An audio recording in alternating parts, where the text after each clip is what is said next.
Olá, muito boa tarde para você que nos assiste. O Consulta ao Doutor de hoje tem tema jurídico. Você vai saber mais sobre o direito imobiliário.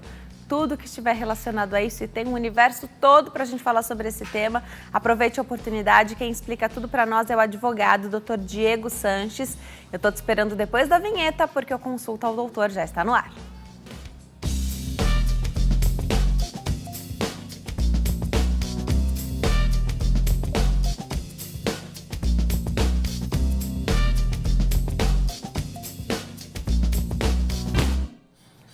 Olá, para você que nos assiste de qualquer parte do mundo, o Consulta ao Doutor já está no ar hoje com tema jurídico, direito imobiliário.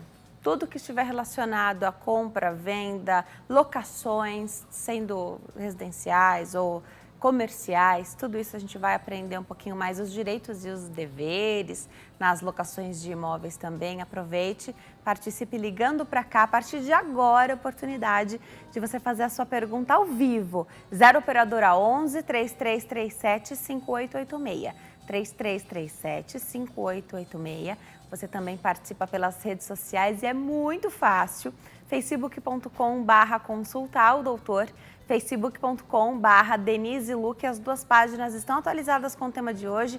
Facinho, você já faz seu comentário no post que fala o tema do programa, deixa a sua pergunta e sempre que você quiser perguntar, mas não quiser ser identificado, relate a sua história lá nas mensagens particulares. Vou ficar feliz de poder te ajudar com informação. Me siga lá no Instagram, @DeniseLuque. Tem um story hoje falando qual é o tema do programa. Clica lá, faz seu comentário, pode escrever na última foto também, fique à vontade. Sempre que você estiver assistindo a Consulta ao Doutor, tiver dúvida, sua rede social favorita é o Instagram, corre lá no meu Instagram, faça a sua pergunta, @DeniseLuque. Não perca a oportunidade, seja bem-vindo você que nos assiste através do canal HIT TV do YouTube. Olha que bom, você consegue assistir a toda a nossa programação mesmo quando você não tiver uma televisão à sua disposição. Tendo um tablet, um notebook, um celular com acesso à internet, você consegue acompanhar toda a programação e, lógico, após cada programa, os vídeos ficam disponíveis para que você possa multiplicar essa informação, como eu sempre falo, né? Compartilhar nas suas redes sociais. Siga também o perfil da HIT lá no Instagram, @TVHIT. Por lá você fica de olho nos bastidores de toda a nossa programação diariamente, é muito legal. Hoje eu tenho o prazer de receber aqui no Consulta ao Doutor, para esse bate-papo jurídico sobre direito imobiliário, o advogado Dr. Diego Sanches. Doutor, obrigada por ter vindo, é um prazer sempre te receber aqui. Boa tarde, Denise, obrigado pelo convite mais uma vez, é um prazer também poder ajudar e responder as perguntas dos seus telespectadores. É um tema bastante pedido aqui no Consulta ao Doutor, né? A gente já falou várias vezes sobre assuntos relacionados a esse tema e sempre tem espaço para a gente falar mais um pouquinho, sabe? Porque as dúvidas são imensas, as partes muitas vezes querem vantagens, cada um para o seu lado, né? E hoje a gente vai ter a oportunidade de falar um pouquinho sobre essas questões. Vamos falar de aluguel um pouquinho? Vamos lá. Locações residenciais, então, isso é bem legal. Depois eu puxo para o comercial, que já tem pergunta aqui chegando. Quando a pessoa aluga um imóvel para fim residencial, mas faz uma lojinha ali na garagem ou acaba criando um negócio ali, mesmo que muito informal e pequeno, já você fala se pode ou não. Você que está em casa e essa era a sua pergunta, continue assistindo que já você vai ter essa resposta, mas vamos lá. Quais são os principais pontos que a gente deve observar antes de alugar? Então, quando você é quem quer alugar o imóvel para morar e quando você é o proprietário daquela residência e deixar alguém morar lá. É difícil também, né? Porque a outra pessoa, você espera que ela tenha cuidado e apreço por aquilo que você construiu, né? Pois é, Denise. É uma questão complexa, porque você que quer alugar o seu imóvel, né, para alguém morar ali. A gente está falando de imóvel residencial. Isso. Normalmente nós temos um carinho muito especial pela casa, né? A casa onde foi criado, meus pais moram, ou moraram, né? E aí você quer alugar. Então tem um cuidado. Não pode ficar apenas preso à questão financeira, né? Realmente a gente tem que pensar em quem é que vai morar naquela residência, naquele lugar. Então, além de se analisar, de se verificar a situação financeira, econômica, se a pessoa que vai morar lá, se ela está querendo assinar um contrato de locação com você, se ela tem condições ou não de pagar, né, de assumir aquela dívida.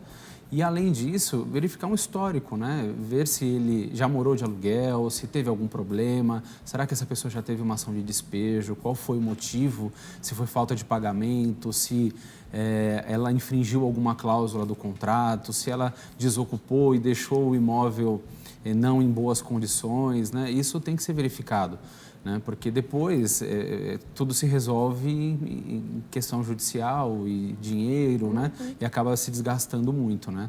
Então, a principal coisa que o locador, né, o proprietário do imóvel poderia ver, né, e sentir desse locatário é se ele tem um histórico. Óbvio que daqui para frente você não consegue imaginar o que vai acontecer, mas até aquele momento isso é fácil de se enxergar, de se ver. Claro que você recomenda fortemente que se faça um contrato, né? Sempre. Já sabia da tua resposta, mas às vezes é um amigo, é alguém com quem você vai ter até vergonha, às vezes, de falar, vamos formalizar isso, né? Vale a pena sentar no computador, escrever ali, por mais básico que seja, e veja bem, para quem não é advogado, vai ser bem mais simples mesmo do que seria se você fizesse um contrato, né? Mas vale a pena formalizar, colocar o valor que está sendo pedido, para que se possa assegurar, porque eu entendo as amizades, mas acaba sendo um negócio também, né? Sim. É importante a pergunta, porque algumas pessoas elas entendem que pelo fato de não existir um contrato, não existe locação. Isso não é verdade. A locação ela pode ser verbal. Eu, como advogado, como técnico, alguém que entende da matéria, eu sempre aconselho a que tenha um contrato. Isso não é para proteger somente o locador, é para proteger as duas partes.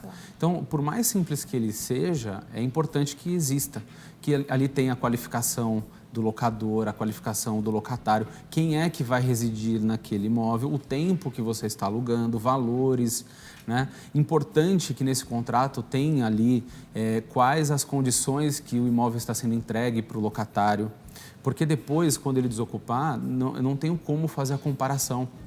Né? É como que, mas eu entreguei para você com uma pintura nova e agora você não está entregando com uma pintura nova. Então, como eu vou provar isso? Mediante ao termo de vistoria assinado pelos dois. Então, é importante que tenha, por mais que sejam amigos, familiares, é importante que nesse momento em que tudo está bem, que se formalize um instrumento. Porque depois, se tiver algum conflito, vai ser muito pior se não tiver esse contrato. Então, eu sempre aconselho realmente fazer um instrumento, fazer um contrato. Por mais simples que Por possa mais parecer. simples que ele seja. Tá. Vou colocar uma outra situação que eu também já recebi aqui pergunta. Em outra ocasião, eu me lembrei que vou fazer essa pergunta. Alguém, proprietário de um imóvel, deixou uma família morar de favor. A princípio, não havia cobrança de nenhum valor. Num determinado momento, a situação ficou mais apertada e esse proprietário, né, então falou assim, olha, até o fim do mês ainda continua sem precisar pagar nada, mas depois, se vocês não puderem pagar, eu vou pedir para deixar o imóvel, porque eu preciso, né, tornar isso agora um negócio. Pode fazer isso? Que tipo de cuidado esse proprietário também tem que ter? Não sei se tem algo da lei que possa interferir. Nesse caso, quando ele cede o imóvel para alguém morar sem pagamento, não é locação. A lei, ela distingue, tá? Quando a gente fala em aluguel, já presume pagamento, presume uma contrapartida em dinheiro. Então, seria um outro contrato, um contrato de comodato, tá? Então, é um empréstimo, realmente. Esse contrato também seria importante a formalização. É mais difícil, o comodato é mais difícil que tenha, tá? A locação é mais comum que exista o instrumento do que o comodato. Mas nessa situação, um contratinho, né? O contrato formal. Mas também deveria ter. Deveria ter, deveria ter. Mas se não tem, existe a possibilidade do empréstimo também retribuído com dinheiro. Dá para ser feito dessa forma. Agora, você proprietário que emprestou e precisa desse imóvel novamente, você vai ter que notificar essa pessoa que está morando agora no seu imóvel, dando para ele o prazo de pelo menos 30 dias para que ele desocupe. Se ele não desocupar, aí precisa procurar um advogado e tentar judicialmente isso. Né? Não é uma ação complexa, mas precisa da assessoria de um advogado e precisa do judiciário. Nessa questão de desocupar, desocupação, sempre você vai precisar do advogado, sim, né? Sim, sempre vai precisar. Nessa situação de um empréstimo, por exemplo, onde você não está pedindo nenhum valor em dinheiro, de repente ficou combinado que, lógico, durante o tempo que a família está morando lá, a família paga essas contas. Sim. Mas, às vezes, nenhum cuidado foi tomado, as contas continuam vindo em nome do proprietário e essas contas, de repente, não estão sendo pagas ou em algum momento não serão pagas. Pode haver esse problema. No contrato, havendo um contrato, você pode escrever que a partir de... A conta está no nome do proprietário, mas mesmo assim, quem vai pagar vai ser... Quem fica encarregado de pagar é quem mora? Sim, quando você faz esse instrumento, é muito importante que se coloque de forma expressa isso. Mas mesmo que não tenha, é presumido já, né? Porque se tem um consumo de água, quem consumiu é quem está no imóvel, né? Então, ele é quem deve pagar. A luz, a mesma coisa, o gás, se for um apartamento, né, que tenha conta individualizada. Então, isso me entende-se que seja dessa forma, né, que quem está usando pague. Se não tem um contrato, você pode também cobrar esse valor. Vamos supor que a pessoa não tenha pago as suas contas de água, as suas contas de luz, que venham no seu nome proprietário, né? Você vai poder cobrar. Tem os meios ou administrativos junto às empresas fornecedoras, né, desses serviços, ou até judicialmente. Você pode cobrar. Fica um pouco mais difícil porque não está no contrato, né? Isso não está expresso. Mas, mesmo assim, ainda há a possibilidade. A lei não vira as costas para o proprietário. Perfeito. Tá. Vamos atender o telespectador? Está na linha o Carlos, fala conosco aqui mesmo de São Paulo. Oi, Carlos, tudo bem? Boa tarde. Boa tarde, tudo bom? Seja bem-vindo ao Consulta ao Doutor, fica à vontade. Pode fazer sua pergunta. É o seguinte, queria perguntar para o doutor, eu tenho um imóvel e esse imóvel eu fiz uma locação por intermédio da imobiliária. Só que quando, já no primeiro aluguel, o inquilino não pagou o aluguel. A gente foi atrás, esse inquilino ele entrou com um documento falso e fomos atrás do fiador. O fiador também não reconheceu que ele também teve seus documentos roubados. Então, na verdade, foi uma locação fraudulenta. Queria saber até que ponto a imobiliária é responsável. Se ela, no caso, foi negligente de ter aceitado esses documentos e não ter consultado o fiador. Excelente pergunta, Carlos. Obrigada pela sua participação. Doutor, que situação? Pois é. Obrigado, Carlos, pela pergunta. Essa é uma pergunta recorrente, né? Eu tenho algumas ações que tratam sobre isso. Eu advogo, inclusive, para algumas imobiliárias e a gente tem que tomar um cuidado, né? Eu sempre falo, tem que tomar um cuidado muito grande ao analisar documentação. Tem alguns mecanismos que podem ser utilizados pelas administradoras para tentar evitar esse tipo de locação com documentos falsos. Mas, às vezes, Denise e Carlos, os documentos são tão próximos que é difícil, né, de se enxergar isso, né? A administradora, a imobiliária, ela tem uma responsabilidade, sim, porque até por relação de consumo com ele, locador, né?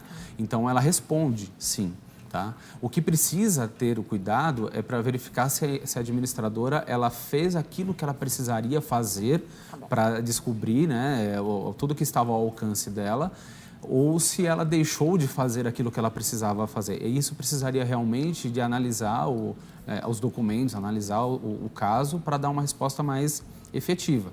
Mas para não deixá-lo assim, né, ou deixar o seu ouvinte, o seu Carlos, como uma resposta, né, preciso falar, ele tem que olhar essa documentação, ver se a imobiliária, na época, fez essa pesquisa. Porque é comum também a imobiliária entregar um contrato e voltar já com a assinatura do fiador, o fiador não comparecer no local. Porque muitas vezes o fiador ele mora em outro local. E aí ele já está fazendo um favor já de ser o fiador. Já está fazendo um favor. Né? Então ele fala, traz o contrato que eu assino, verifica se esse contrato está com firma reconhecida do cartório, procura no cartório para ver qual foi o documento que foi apresentado lá para abertura de firma também, para reconhecimento, porque o cartório também tem a responsabilidade do que assinou ali, autenticou, né? Então é importante olhar o contexto, não só o fato. Mas sim, a imobiliária tem responsabilidade e tem que ser apurado isso. Agora, é claro que foi algo muito ruim que aconteceu, sim. Mas isso acontece com muito menos frequência quando se tem uma imobiliária intermediando, né? Sim, sim. É importante que se ressalte que é um crime isso, né? Então, a imobiliária também foi uma vítima. Eu quero acreditar, né? Eu tenho que acreditar nisso, né? Por questões éticas, que a imobiliária não alugaria sabendo que foi uma documentação falsa. Também colocando o nome dela em risco, o nome dela né? Tá reputação. Em risco. Nós temos que acreditar nessa possibilidade, nessa situação, né? Mas quando não tem uma imobiliária, isso é muito mais recorrente. É muito mais recorrente. Até o Carlos falou que ao entrar em contato com a pessoa que seria o fiador, né? Isso precisa de assinatura e tem que reconhecer. Ele teve os documentos roubados, ele contou, né? Claro que tem que ver, né? Se teve o documento roubado, ele tem que ter um boletim de ocorrência, enfim, uma série de coisas também a se investigar. Mas claro que isso é uma coisa terrível, mas existem maneiras. Não dá para dizer que é 100% evitável, mas tem um monte de procedimentos que a gente se resguarda bem, né? Tem algumas situações que quando o documento é entregue para análise na administradora, você já verifica e acha aquilo um pouco estranho, porque ou muito formalismo, já vem tudo muito pronto, o número de pesquisas que são feitas em nome daquela pessoa é um número muito elevado. Então, porque a administradora, quando faz a análise, né, nos órgãos de proteção ao crédito, ela tem como saber quantas vezes foram pesquisadas, quantas foram as pesquisas feitas naquele CPF. Então, se tem um número muito elevado, por exemplo, isso, né, estou dando uma situação, mas quando um número é muito elevado, isso não é comum. Então, isso já levanta uma suspeita, né? Essa pesquisa pelo CPF, que é feita o quê? Nos órgãos de proteção ao crédito, né? Aí depende de cada local. Claro que não é, a pessoa comum não consegue fazer essa pesquisa, né? Consegue? Ela consegue fazer. Tem várias empresas que são conveniadas que fazem a pesquisa. Ou então, se você quiser, você pode se dirigir, por exemplo, no caso de São Paulo, ao SPC ou ao Serasa e fazer essa pesquisa. E você sabe quantas vezes foi pesquisado? Você consegue. Então, quando você tem um número muito elevado, não é comum que se tenha, né? Uma pessoa média, uma pessoa comum do dia a dia, não tem muitas pesquisas no mês. Né? Então, você percebe lá que tem 30, 40 pesquisas no nome daquela pessoa, é para se suspeitar. Né? Então, uma maneira... Então, quem está em casa, quer fazer essa pesquisa, quer alugar e não tem uma imobiliária fazendo essa... que também tem um valor a ser investido nessa ajuda, né? E mensalmente, lógico. Para fazer esse histórico, para a pessoa que vai alugar o seu imóvel, você faz a pesquisa pelo CPF nos órgãos de proteção ao crédito. E o que mais dá para saber? Seria importante que a pessoa pesquisasse também no Tribunal de Justiça do Estado onde ela está. Porque no Tribunal de Justiça você vai descobrir se tem alguma ação e quais ações tem em nome daquela pessoa que você quer alugar. Então, se você verificar que tem uma ação de despejo por falta de pagamento, você não vai querer alugar para aquela pessoa. Se você descobre que aquele fiador ele está discutindo judicialmente que ele teve documento furtado ou roubado e que estão usando o nome dele em outras ocasiões, você não vai aceitar aquela locação.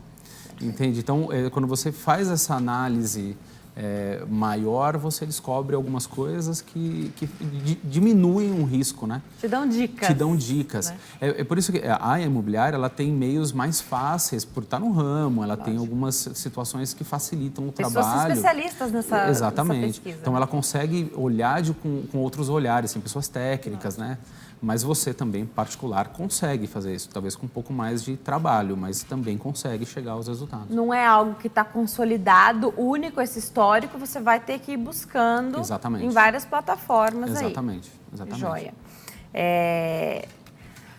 Quem está em casa e perguntou um aluguel residencial, uma locação residencial, de repente surgiu uma oportunidade, essa pessoa que alugou essa casa para morar criou na garagem um pequeno negócio, uma lojinha, uma oficina, o que for. Pode. E essa é uma questão complicada e nesse momento, na situação do país, ela é recorrente. Por conta do desemprego, aumento do desemprego, a pessoa precisa ter uma renda e acaba criando na garagem, como você disse, acaba fazendo alguma coisa que seja aos domingos, fazendo comida ou fazendo alguma coisa diariamente. O imóvel residencial, por isso é importante o contrato que coloque a finalidade, ele tem a finalidade exclusivamente residencial. Por quê? Né? O valor da locação residencial, normalmente, ela é menor, o valor é menor do que o valor de uma locação não residencial, comercial. Porque, normalmente, quando você faz uma locação não residencial, para finalidade comercial, você acaba se utilizando de imóvel de uma tal forma que tem uma deterioração talvez um pouco maior no imóvel. Mais pessoas então, você entram. retribui financeiramente o locador por conta disso. Até por questão de localidade também, né? Mas não há um impedimento de que a pessoa faça aquilo esporadicamente, dependendo da situação, óbvio, né? Então, tem que se analisar também a situação, claro. O caso, né? E também precisa de um pouco de bom senso. Talvez a pessoa ela precise daquilo lá temporariamente para pagar o aluguel, inclusive, de onde ela mora. O problema vai ser maior se ela não pagar, se ela de repente, não pagar, né? Entendeu? Então, tem muitos locadores que nem se importam com isso, né? Desde que você perceba que o imóvel está sendo cuidado, está sendo as condições dele estão sendo mantidas, né? Então, muitos não se importam, outros se importam porque eles percebem. Imagina se você tem na sua garagem montada uma oficina mecânica, que é a profissão do locatário, mas ela tem uma deterioração e ela vai diminuir, né, até a beleza do imóvel, porque vai sujar, né? Então, os vizinhos pode ter um podem se problema. incomodar? Podem. Eles também podem se incomodar. Mas depende também aí você precisa verificar na prefeitura se aquela região comporta aquela atividade. Tá. Né? Então, um bairro estritamente residencial, que aí a pessoa construiu ali e formou alguma coisa que atrapalhe, que tenha barulho, né? E os vizinhos podem reclamar, sim. Tá. Já a gente fala um pouquinho da questão da segurança na residência onde formou-se ali um pequeno negócio. Essa casa está aberta, essa casa está exposta. Sim. Muitas casas que são bem juntinhas, tem comunicação entre uma casa e outra, fácil acesso.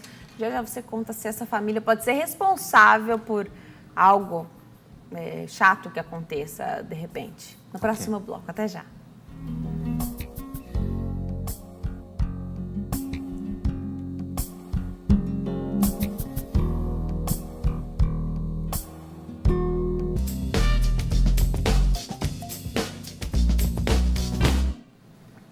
Nós estamos de volta, hoje com o tema jurídico, direito imobiliário. Várias perguntas chegaram durante o intervalo. Você também pode ligar para cá, 0 operadora 11 3337 5886. Ligue e participe também pelas redes sociais, facebook.com/consultaodoutor, facebook.com/Denise Luque. No meu Instagram também estou te esperando, @Denise Luque. Dr. Diego Sanches é nosso convidado, ele é advogado. Como é que fica a questão da segurança quando abriu-se um comércio ali? Seu vizinho resolveu abrir uma lojinha, uma oficina, várias pessoas entram e saem, às vezes usam o interior da casa, portão aberto o dia inteiro. A segurança fica bastante comprometida. Essa família pode ser responsabilizada se caso acontecer alguma coisa? É difícil fazer essa... eu entendo a dificuldade, entendo o problema, mas é difícil de fazer a responsabilização porque, novamente, é um crime que outra pessoa vai cometer. Né? Ele também é vítima, Ele né? também vai ser vítima. Tá. Então, é difícil fazer essa responsabilização. O que se pode verificar é o bairro comporta aquele comércio ou o bairro não comporta. Isso só a prefeitura para dizer, para o zoneamento, né? Então, dependendo do zoneamento, não pode ter comércio. Se é um bairro estritamente residencial, não pode ter nenhum tipo de comércio.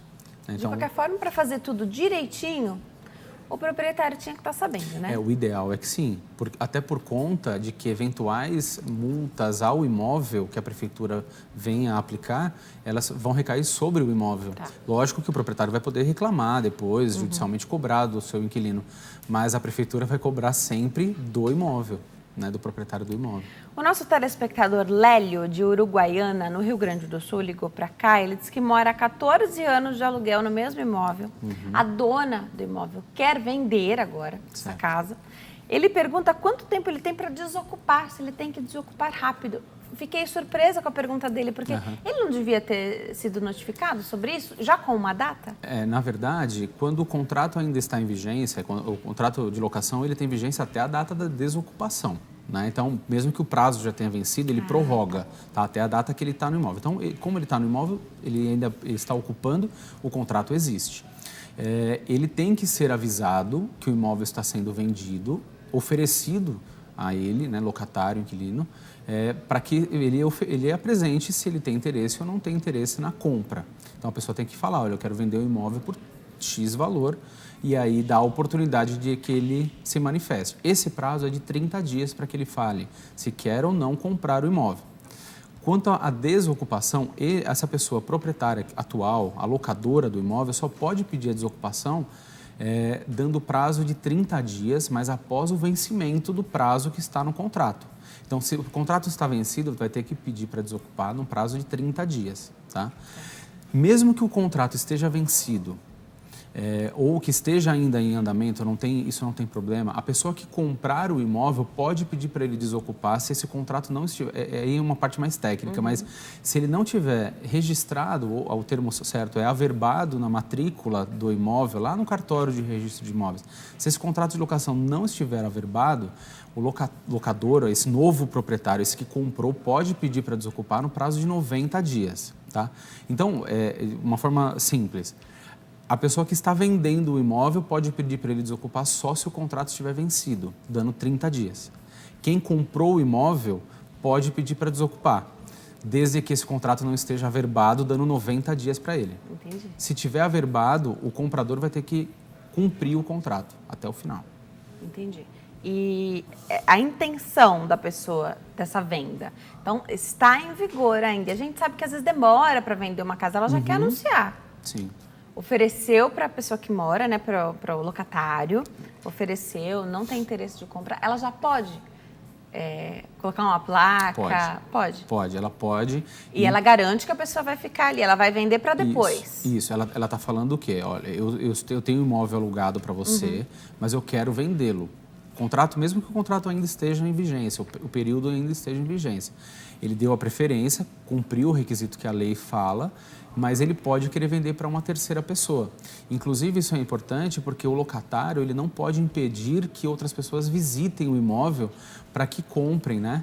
Para que tenham interesse, né? Para que visitem e conheçam o imóvel. O locatário ele tem que autorizar o ingresso dessas pessoas. Não é também a qualquer momento. Lógico, combinado, né? agendado. Lógico. Perfeito. O locador pode exigir já essa pintura antecipadamente? Então, ele vai apresentar essa casa, tá valendo ainda o contrato. Ele fala assim, ó, ao invés de você pintar para me entregar, pinta agora, porque eu quero já ver, que as pessoas vejam já pintado. Pode?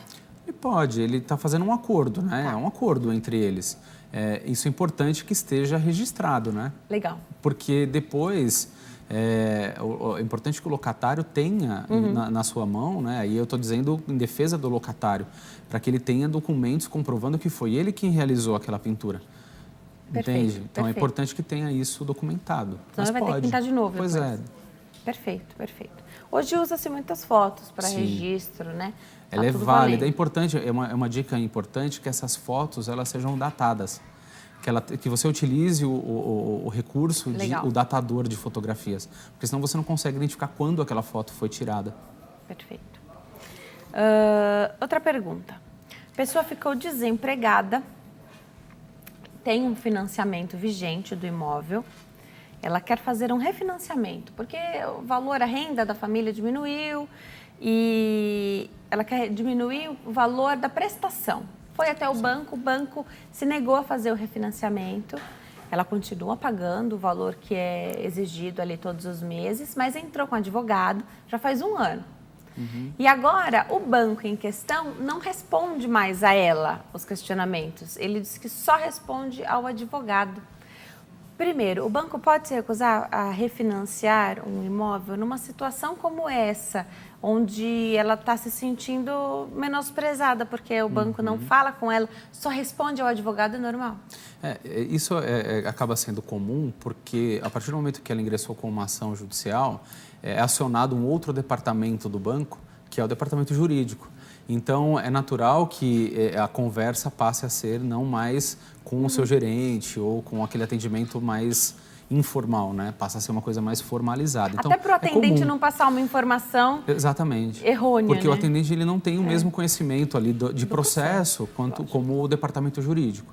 Agora, com relação ao pedido de revisão, isso alguns anos atrás, antes de 2002, que o nosso código é de 2002, Código Civil, isso era impensado, isso era impossível, né? O judiciário ele jamais faria essa reanálise, tá? Hoje, existe sim a possibilidade de se rever o contrato para que você cumpra o contrato. Então, a revisão ela não significa em benefício de alguém. Na verdade, ela o intuito do Poder Judiciário, do juiz, é que ele restabeleça condições para as duas partes cumprirem o contrato. Então, existe essa possibilidade. Agora, o tempo, isso acaba demorando também uma certa... demandando um tempo um pouco maior, né? Por conta do fluxo, né? O número de processos que tem em trâmite, né? Então, acaba demorando realmente. Talvez nesse processo, eu precisaria olhar o processo para ver, mas talvez nesse processo poderia ter um pedido para tentar redução imediata do valor, um pedido liminar para o juiz já autorizar o pagamento de um valor menor. Talvez tenha sido e o juiz não tenha autorizado também, então precisaria ver isso, né? Mas existe a possibilidade, mas vai depender agora de uma decisão do juiz. Vale lembrar da importância de continuar fazendo esse pagamento, porque a pessoa pode perder o imóvel, né? É importante realmente, porque até então ela está cumprindo, né, o contrato. Então é importante que ela permaneça, porque senão ela acaba gerando um outro problema que pode ser a perda da propriedade. Já entrei com o advogado, agora não vou pagar mais. Esse é um erro comum. É um erro comum. A pessoa falando, eu vou revisionar o contrato e vou parar de pagar por conta disso, até a decisão do juiz. Isso pode levar muitos anos. E aí você deixou de pagar, você vai sofrer a sanção que o contrato estabelece. Como tem um contrato Nesse caso, e a gente assinou e está tudo lá, então ele pode não aceitar realmente, né? Pode. Vai depender do juiz ali entender também esse momento. Porque quando você procura o banco, você espera que tenha um retorno amigável, mas o acordo é acordo, né? Então precisa da vontade das partes, né? E às vezes não é por uma vontade do gerente, mas é que o banco tem as diretrizes que já são pré-fixadas, né? Ele tem limites para tratar. Precisa realmente agora de uma decisão do juiz. Perfeito. O aluguel da casa é pago mensalmente. É bom já colocar o valor do IPTU? Tem gente que deixa o inquilino pagar o carnê ali, o boleto do IPTU. O que você acha que é mais seguro? Que mais seguro. Importante com relação ao IPTU, que a lei ela diz que é de obrigação do proprietário o pagamento do IPTU, salvo, né, então ela dá essa exceção, se tiver expresso no contrato. Então, se o contrato estabelecer que é o inquilino quem paga o IPTU, é o inquilino quem paga o IPTU. Se eu fosse o proprietário, eu ficaria com o carnê e eu pagaria e pediria para o inquilino pagar o valor junto com o aluguel. Então, isso é possível. Por que eu digo isso? A prefeitura ela sempre vai cobrar do proprietário o débito, ela não vai cobrar do inquilino. Então, você fique responsável, você locador, de efetuar mensalmente o pagamento desse IPTU, porque você sabe que ele está sendo pago. Né? Não corre o risco de demorar 3, 4, 5 anos para descobrir que o valor não foi pago, né? Esperando a cartinha da prefeitura. Então, eu aconselharia o proprietário a ele pagar. Pode estabelecer no contrato que o inquilino é o responsável pelo pagamento do IPTU, mas o inquilino paga para o proprietário paga para a prefeitura. Da mesma forma o condomínio? Da mesma forma o condomínio. O condomínio também vai cobrar do proprietário. Mesma coisa. Há alguns proprietários que, por conta de praticidade, deixam a responsabilidade do inquilino de pagar o boleto. Mas se ele optar por isso, fique atento e acompanhe, ligue para a administradora do condomínio, acesse o site da prefeitura, hoje é mais fácil, né? Acesse o site da prefeitura para ver se está sendo pago realmente. Tem prejuízos do não pagamento do condomínio? Porque deixa eu imaginar, o proprietário que colocou para alugar o seu apartamento, por exemplo, pode ser uma casa, mas eu vou usar o apartamento aqui. O prejuízo do não pagamento do condomínio acaba sendo de quem está morando ali a princípio. Sim. Não pode alugar o salão de festas, não pode ir na piscina, sei lá, tem várias coisas que você pode explicar aqui pra gente, mas parece que é muito mais de quem está ali morando, usando aquela estrutura. Enfim, tem várias coisas que a pessoa fica excluída ali na sociedade do condomínio. Sim. Mas para o proprietário também tem problema? Ele tem por conta que o condomínio pode ingressar com uma ação cobrando os valores.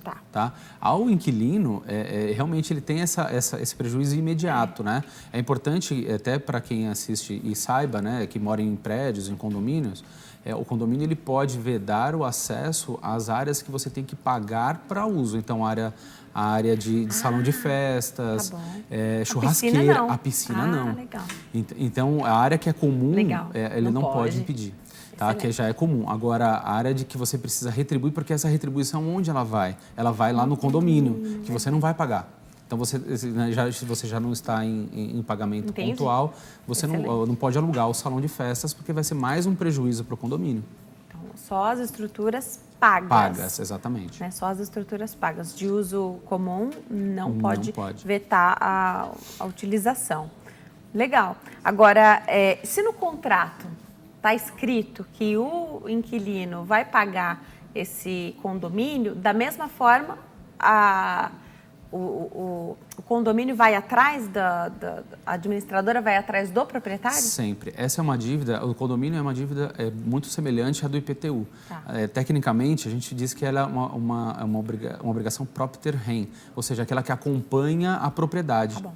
Tá? Então, sempre vai cobrar de quem está lá na matrícula do imóvel. Excelente. Sempre. E vale a pena fazer essa busca, né? Às vezes o condomínio fica apertado, com as contas apertadas por conta de inadimplência.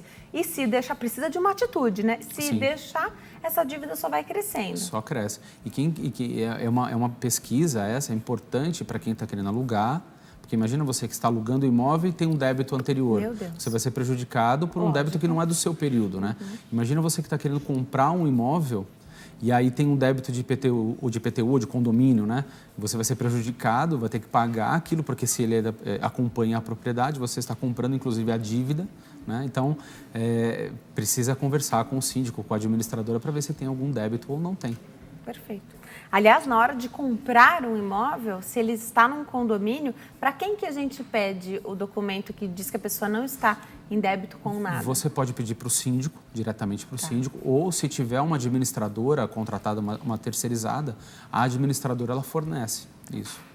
É sigiloso essa informação? É sigilosa essa informação de quem está devendo? Ela tem um cuidado específico, porque você não pode expor para terceiros essa informação. Nesse caso, quando a venda ela é pontual, normalmente ela é fornecida diretamente para a pessoa que é proprietária atual, não para quem está querendo comprar. Ela é fornecida para o proprietário, né, para o vendedor, então, e o vendedor fornece para alguém. Tá? É uma preocupação que o condomínio tem que ter para não expor a dívida para terceiros. Porque se ele expuser essa dívida, ele pode ser responsabilizado por eventuais danos, né? Como é que faz nessas reuniões de condomínio, quando você é um inquilino? O inquilino pode comparecer a essa reunião, tem direito de voto, como é que faz para ter, se não pode a princípio? Isso é uma questão complicada, porque ele é o interessado, mas quem tem o direito ao voto é o proprietário do imóvel. Tá. Então, é importante que o proprietário e o inquilino estejam alinhados nesse ponto. Né? Se o proprietário ele quiser, ele vai à reunião para que ele faça as deliberações. E por que a lei garante ao proprietário? Né? Porque tem alguns débitos e algumas reformas de condomínio que são decididas em assembleia que são de responsabilidade do proprietário, não do inquilino. Então, a lei não dá o direito de quem usa. Se ele quiser passar para o inquilino essa responsabilidade, ele tem que fazer uma procuração especificando que para aquela deliberação ele está autorizando, aí vai ter que qualificar o nome da pessoa, né, para que represente o proprietário. Ou seja, quem está decidindo é o proprietário, por meio do seu inquilino. Perfeito.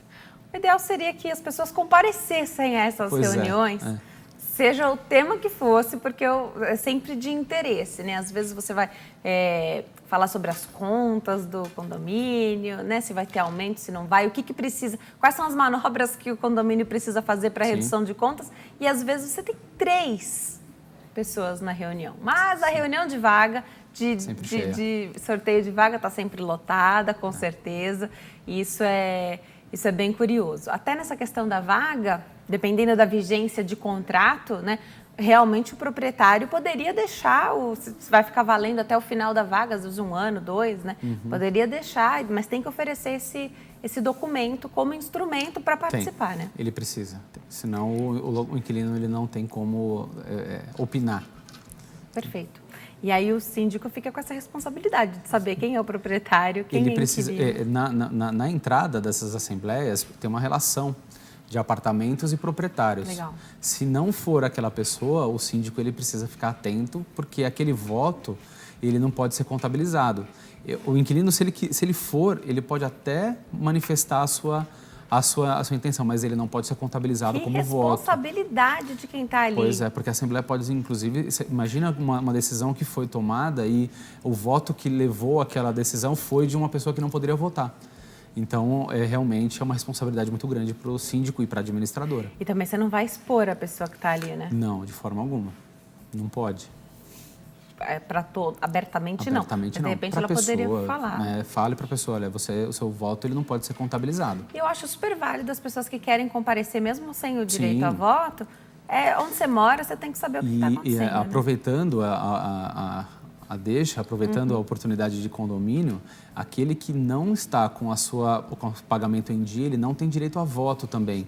Mas essa pessoa, muitas vezes ela está passando por uma dificuldade financeira, então não está atrasada porque quer, não é?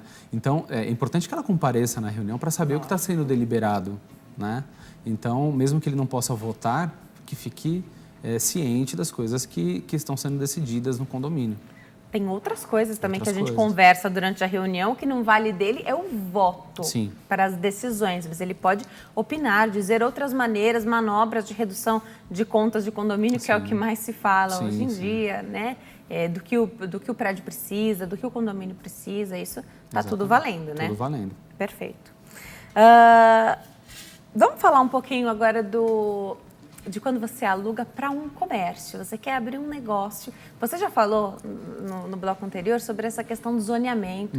Tudo isso a pessoa tem que se informar, né? Primeiro ela tem que saber que tipo de negócio ela quer abrir, depois ela escolhe o imóvel. Sim, você que é o locatário, você que é o empresário que quer estabelecer o seu comércio em algum lugar, é importante que você saiba não só a questão de mercado, mas que se aquela região comporta o seu estabelecimento, né? Isso principalmente para quando a gente trata, por exemplo, de indústrias, né?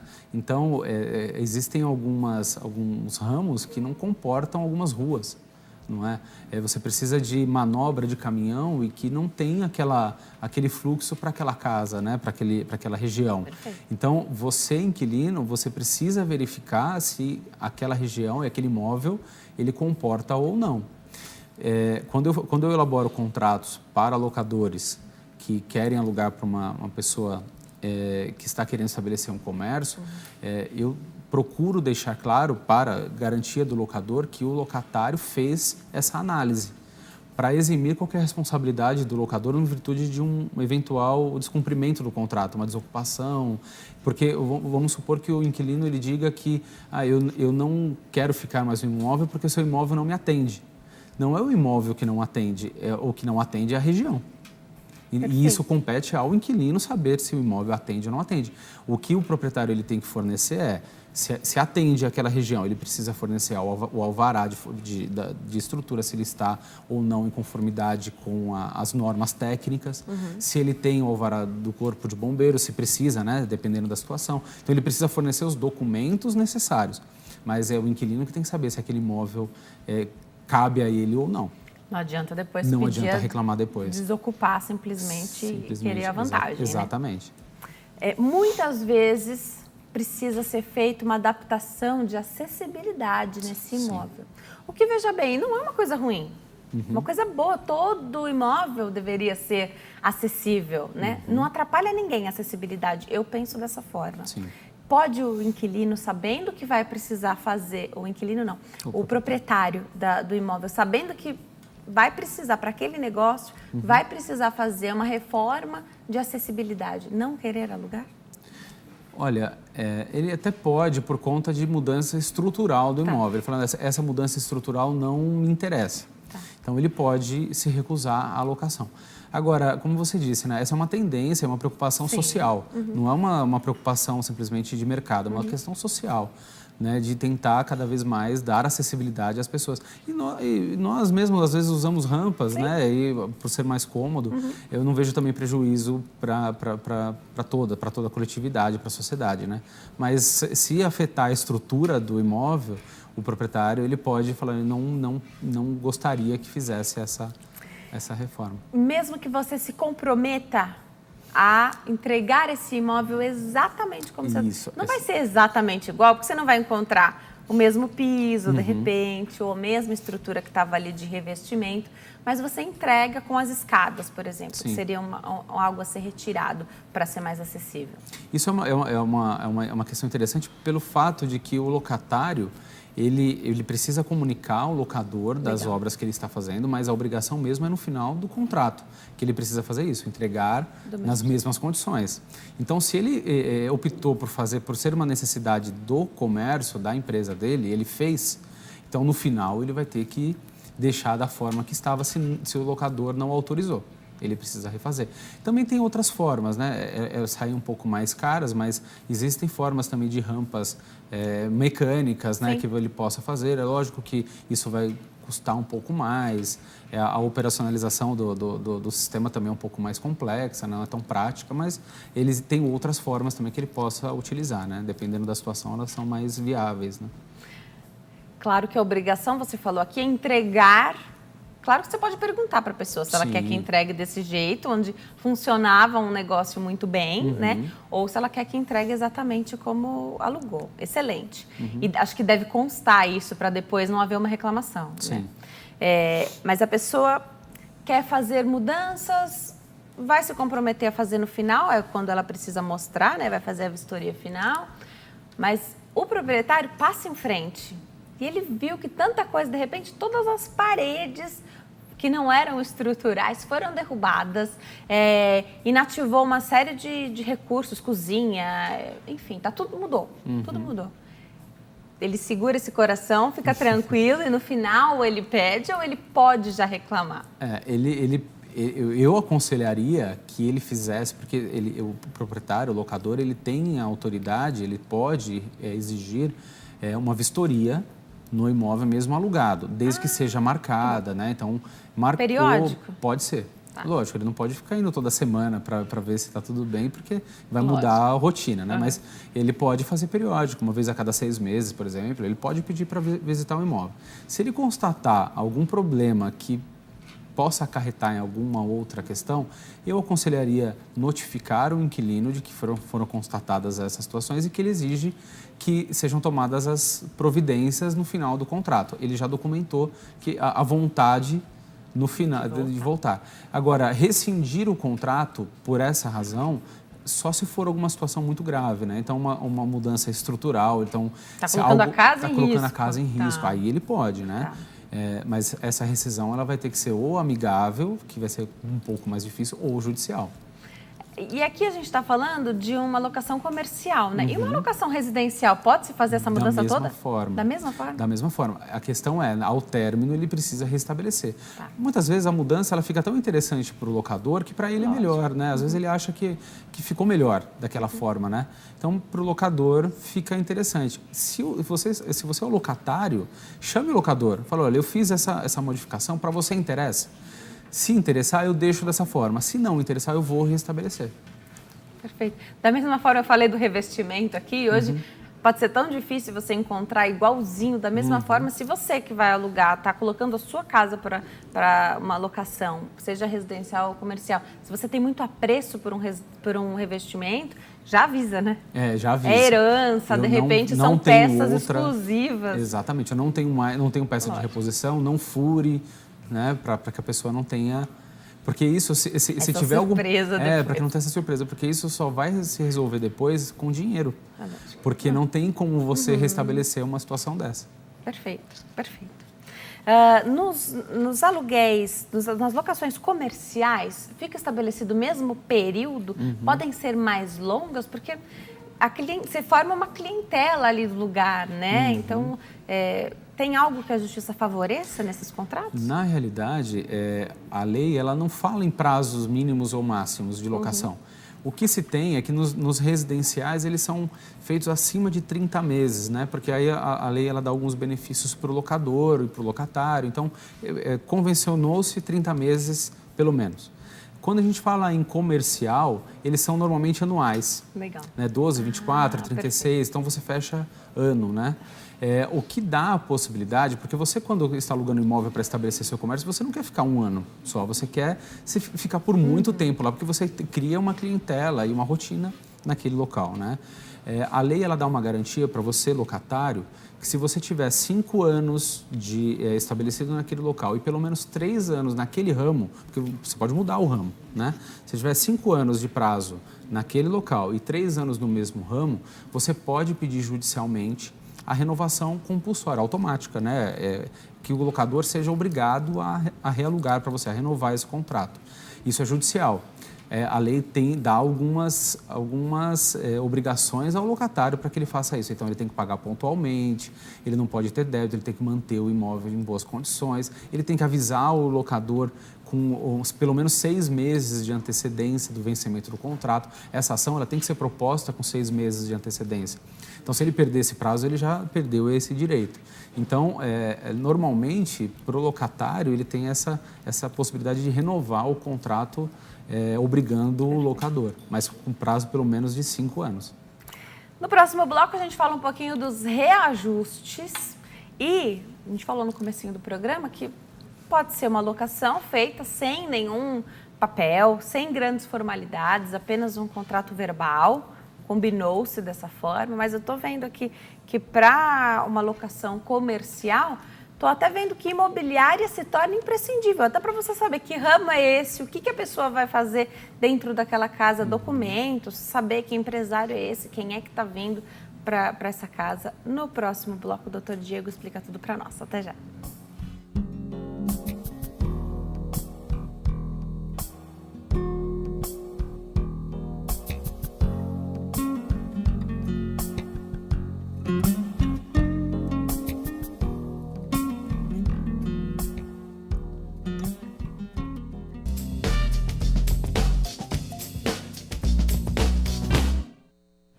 Nós estamos de volta hoje com um tema jurídico aqui no Consulta ao Doutor, Direito Imobiliário. Estamos falando de diversas questões, locações residenciais, locações comerciais. A gente começou no finalzinho do bloco anterior a falar um pouco aqui. Quem tira as nossas dúvidas é o doutor Diego Sanches, ele é advogado.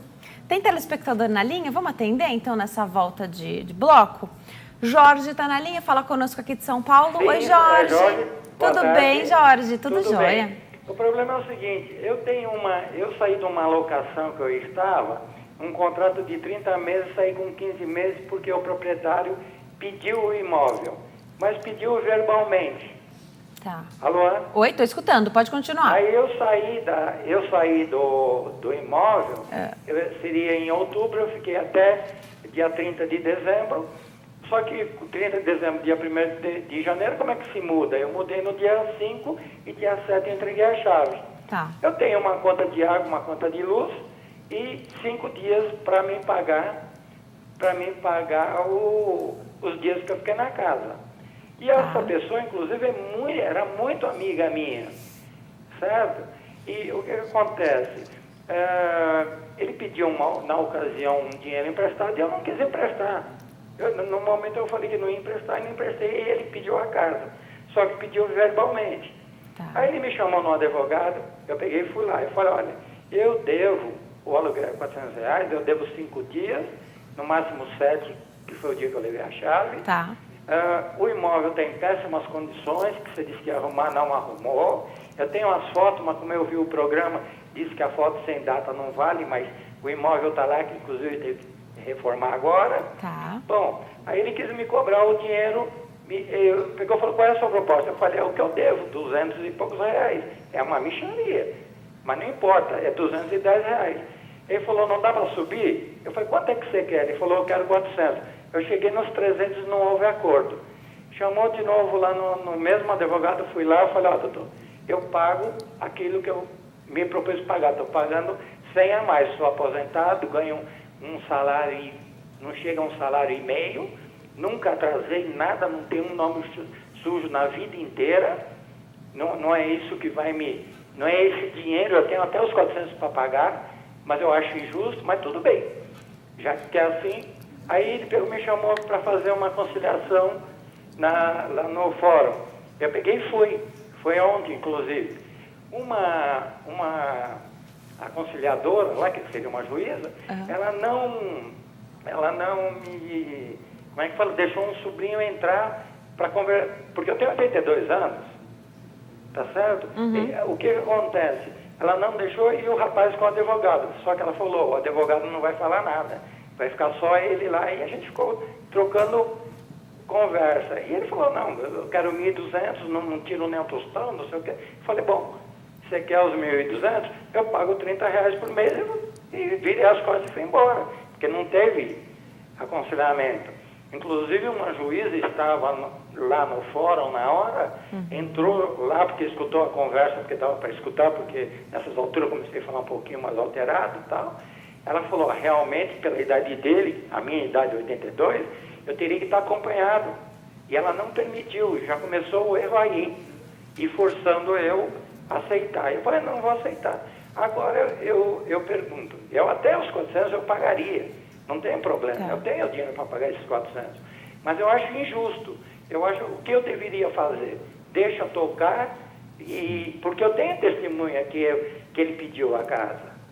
Tá. E tenho as fotos da casa como estava, em péssimas condições. Eu fui mesmo porque era pela amizade que ele disse que iria arrumar a casa e tal, tudo mais.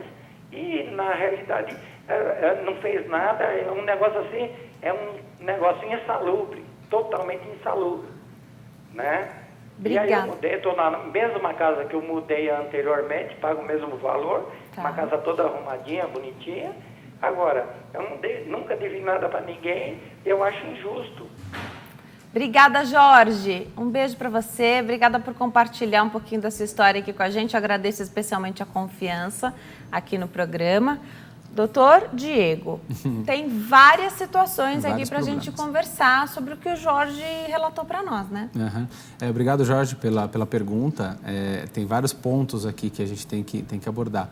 Primeiro que me chamou a atenção, ele estava assistindo realmente o programa, quando eu falei da fotografia, não é que a fotografia não tenha validade, é que ela fica mais fácil de você provar, né? Você pode sim utilizar, Jorge, a fotografia sem a data, mas é mais fácil de provar quando ela tem a data lá, tá? Agora, com relação à questão dessa audiência, essa audiência ela é formalizada, ela é feita com o intuito de que não exista uma ação judicial. Então, uma audiência exclusivamente de tentativa de acordo, que ela é feita por um conciliador. São pessoas, normalmente são advogados que fazem um curso pelo Tribunal de Justiça para que façam uma conciliação, então tentem um acordo. Seria interessante esse locador que ele tivesse feito, eu estou pensando no Jorge, lógico, né, na pergunta dele, que ele tivesse feito por escrito, mas ele não fez porque a lei proíbe que o locador, que o proprietário, peça o imóvel durante o contrato, a não ser que seja para uso próprio, para que ele vá morar ou algum familiar, porque a lei garante ao locatário o direito de permanecer no imóvel até o final do contrato. Tá? Então o proprietário não pode pedir. É uma garantia para quem está morando, né? E aí, em contrapartida, o locatário ele tem que cumprir também o contrato. Se ele não cumprir, ele paga a multa contratual, né? Então, como você não pode amarrar a pessoa, prender no imóvel, ele paga por descumprir. Então, a lei fala, o proprietário não pode pedir, o inquilino não vai sair. Agora, nessa situação, eu não sei o que o proprietário está cobrando dele, né? Para chegar a esse valor que ele disse, né? O valor bem mais elevado do que ele estava pensando, né? Sim. Provavelmente, isso me deduz, né, que seja a multa contratual. por ele ter desocupado antes. É o que eu estou imaginando, mas eu precisaria ver a planilha do que ele está apresentando lá. Se for a multa contratual, ele vai precisar de testemunhas realmente para provar. Ele diz que tem. Ótimo. Para provar que foi pedido para que ele desocupasse. Então, e aí ele desocupou. Se aconteceu exatamente isso que o Jorge contou para a gente, o locador induziu ele ao erro. Induziu ao erro, Tá. Exatamente. Se for isso, é que eu estou imaginando, Sim. né? Sem olhar os documentos. Mas ele vai ter que fazer uma prova muito forte, muito robusta, de que ele foi pedido para que ele desocupasse, já que ele não tem um documento, né? Pedindo que ele saísse do imóvel. Então, uma prova testemunhal. E causou um transtorno. Jorge ficou transtorno. nervoso. Foi proibida a entrada de um sobrinho dele nesse ambiente de conciliação. Isso não, talvez tenha faltado um pouco de sensibilidade do conciliador, no sentido de que é uma pessoa idosa, o Estatuto do Idoso está aí também para ser cumprido, não só a lei do inquilinato. Então, acho que competiria, né? Seria uma atribuição de bom senso, né? de bom tom, que ele fosse acompanhado. O advogado, ele sempre pode ir, né, à audiência representando e acompanhando o cliente. Agora, no caso dele que não tinha o advogado, talvez o sobrinho pudesse, sim, ingressar, não fosse prejudicar, né, o andamento.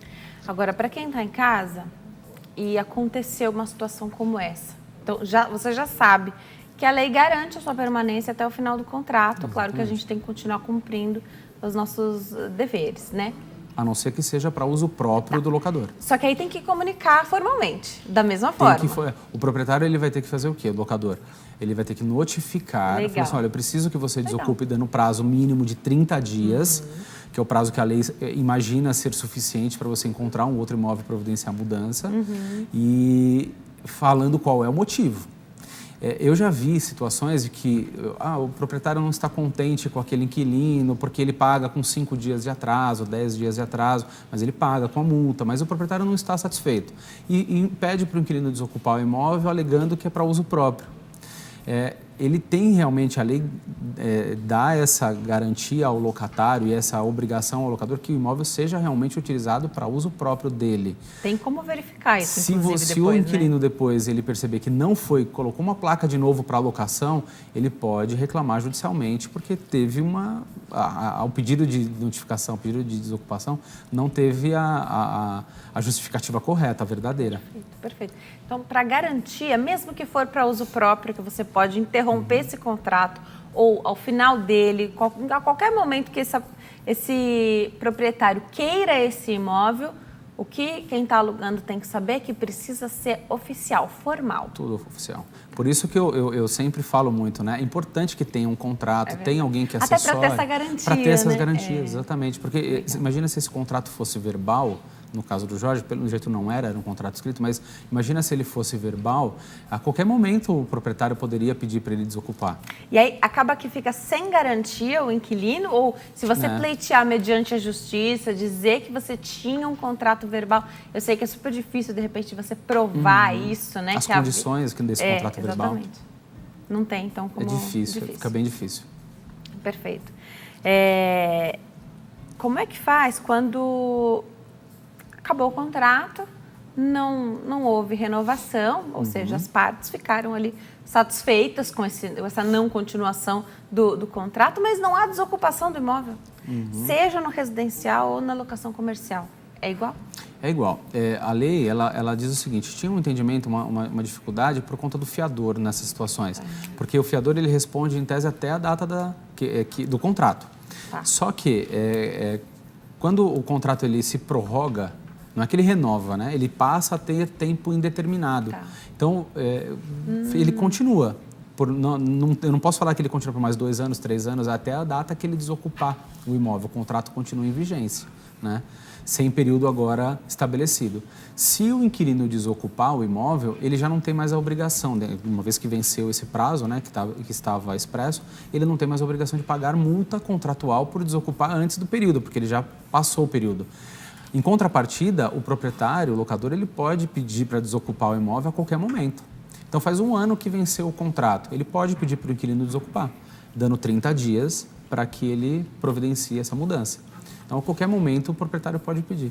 Para o proprietário, é importante que tenha a renovação, porque você deixa o prazo estabelecido, se o inquilino desocupar, tem uma multa contratual, então você tem garantia, segurança. Para o inquilino é importante que tenha, porque você também tem a garantia que vai ocupar o imóvel por mais aquele período que você combinou, né? Tanto, e principalmente no comercial, porque você ali, é dali que você tira o seu sustento, você tem ali a sua fonte de renda. Pode-se alugar um imóvel numa imobiliária e depois terceirizar? Então, você aluga de novo. Você pega aquele imóvel como se fosse seu e você aluga para uma outra pessoa? A gente chama isso de sublocação, tá? É o termo da lei. A sublocação, ela é permitida. Alguns proprietários devem estar me olhando um pouco torto. Ela é permitida. O que acontece é que, normalmente, nos contratos, quase que regra, que nos contratos de locação, eles proíbem a sublocação. Então, se no contrato proíbe a sublocação, o inquilino que alugou do proprietário, realmente, ele não pode alugar para um terceiro. É comum esse tipo de contrato, imagine só um estacionamento. Você está alugando, você tem uma empresa de estacionamento, aluga do proprietário e está alugando para outras pessoas para estacionarem ali. É uma sublocação dessa forma. Tá. Concorda? Então, é natural. Então, você pode fazer isso. Só que alguns contratos, a sua casa, por exemplo, você quer alugar para alguém, você não quer que ele alugue para outra pessoa, porque você é proprietário, quer ter o controle de quem está morando na casa. Agora, se tiver algum problema na locação que tenha essa sublocação, você, proprietário, vai sempre reclamar daquele que tem a relação jurídica, aquele que tem contrato com você. Então, é aquele que alugou de você. Então, ele que é o responsável por todos os atos do sublocatário, daquele que está na posse do imóvel.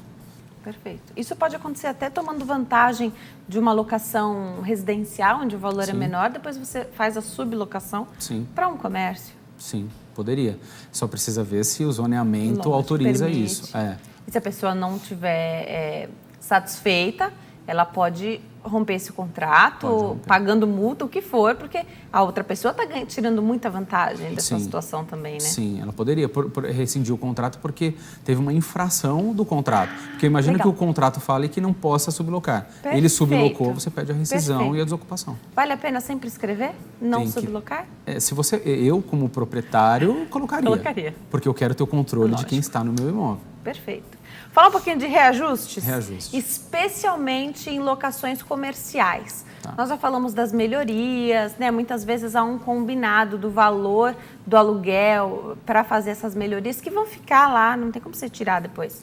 Você fez obras ali na propriedade e vão ficar como melhoria. Melhorou muito, valorizou esse imóvel. E aí, o que começou num aluguel, mesmo sendo comercial, um pouquinho mais barato, né? O que era possível ali para a região, de repente o imóvel valorizou tanto e a empresa, o comércio vai bem. Pode tomar como base isso para os reajustes? O que rege os reajustes hoje? Tem dois momentos, tem duas situações que a gente precisa falar de reajuste. Durante o período do contrato, que ele está em vigência, o proprietário não pode reajustar de qualquer forma a locação. Ele precisa obedecer os índices que estão previstos no contrato. Normalmente é o IGPM, né? Que ficou, inclusive, por um longo tempo agora, cerca de um ano, negativo. Né? Então, as locações elas não tiveram aumentos. Né?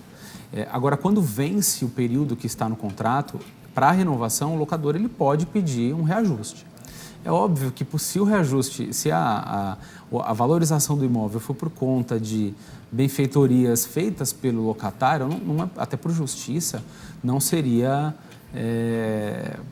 cabível um reajuste dessa forma, né? Agora, se o locador exigir esse reajuste, o locatário ele pode pedir judicialmente uma revisão do contrato, alegando que esse valor ele não é compatível por conta de benfeitorias que ele mesmo fez.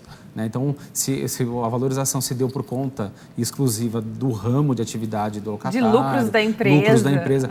Esse é um fator também que o locador ele não pode se alugar o imóvel por conta de quanto que o locatário ganha na utilização do imóvel. Né? É por quanto vale realmente o imóvel. Perfeito. Então, o locatário ele pode pedir judicialmente essa revisão.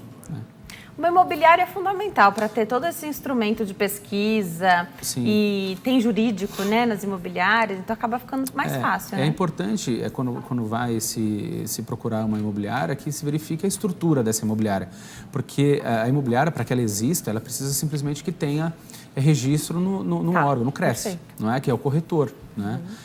Agora, dependendo da situação, apenas o corretor, ele tem um conhecimento técnico, mas o conhecimento jurídico, às vezes, ele é superficial, que precisa de um advogado. Então, uma imobiliária melhor estruturada tem essa divisão de tarefas que consegue dar um suporte melhor para essa locação.